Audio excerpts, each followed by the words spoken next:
నమస్కారం ఘంటారావానికి స్వాగతం. ముందుగా ప్రధాన అంశాలు. వరద ఉధృతికి హైదరాబాద్లో మూసీ నది ఉగ్రరూపం. నీట మునిగిన రహదారులు, వంతెనలు.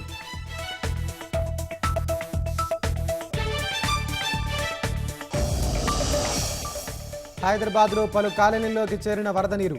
లోతట్టు ప్రాంతాలు జలమయం, జనం అవస్థలు.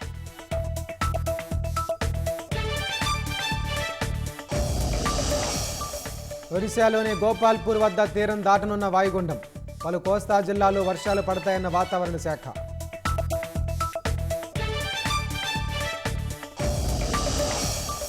శాసనసభలో కొందరు టీడీపీ ఎమ్మెల్యేల తీరుపై సీఎం ఆగ్రహం.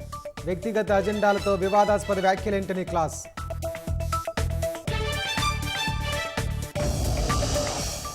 త్వరలోనే గాజా యుద్ధం ముగుస్తుందన్న ట్రంప్. ఒప్పందం కొలిక్కొచ్చినట్లు విశ్వాసం.